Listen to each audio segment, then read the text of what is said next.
বন্ধুরা, বাবলি সুন্দরী সিরিয়ালের আজকের রিভিউ। বিনায়কের মা বাবলিকে বলছে, তুমি একটা নির্লজ্জ মেয়ে। বাড়িতে এতজন রয়েছে, তাদেরকে ডাকতে পারতে, তা না করে তুমি আমার বিনুর সামনে ভিজে শাড়িতে কেন রয়েছো?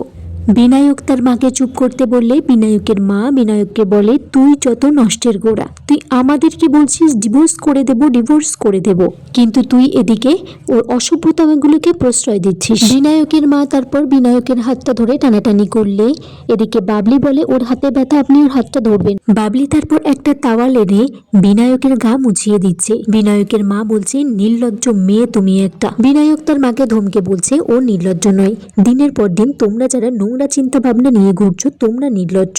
বিনায়কের মা বিনায়ককে বলছে, একটা বাইরের মেয়ের সামনে তুই আমার অপমান করছিস বিনু, ঠিক আছে বলে সেখান থেকে চলে যাই। বাবলি তারপর বিনায়কের মাথার ব্যান্ডেজটা খুলে তাতে ডেটল লাগিয়ে পরিষ্কার করে দিচ্ছে আর বিনায়ককে বলছে যে ব্যথা লাগছে।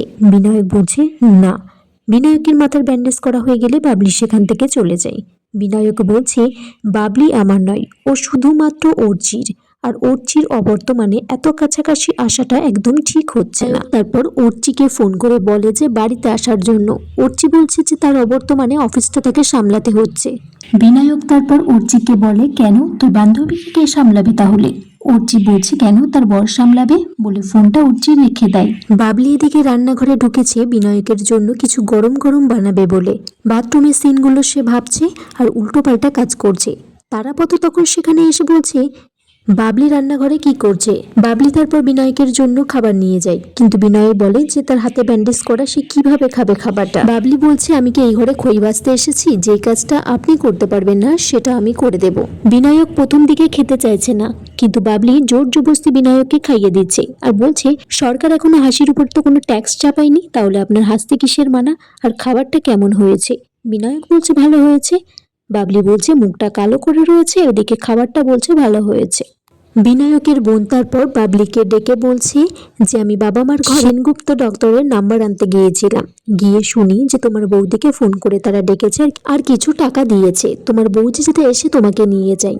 বাবলি বলছে, আসতে দাও না বৌদিকে, আমার নামও বাবলি সুন্দরী। বাবলির বৌদি এসে এদিকে সোফার উপরে পা তুলে বসেছে আর বলছে যে একটু ঠান্ডা জল দিতে। জল নিয়ে আসলে বলে যে কোল্ড ড্রিঙ্কস দিতে, এসিটাকে বলে যে বাড়িয়ে দিতে। বাবলি আয়নার সামনে দাঁড়িয়ে চুল আঁচড়াচ্ছে। বিনায়ক একভাবে তাকিয়ে আছে বাবলির দিকে। বাবলি বলছে, হয়েছে দেখা, নাকি আরো কিছুক্ষণ চুল আঁচড়াবো? বিনায়ক বলছে, আমি তো আপনার দিকে তাকিয়েছিলাম না।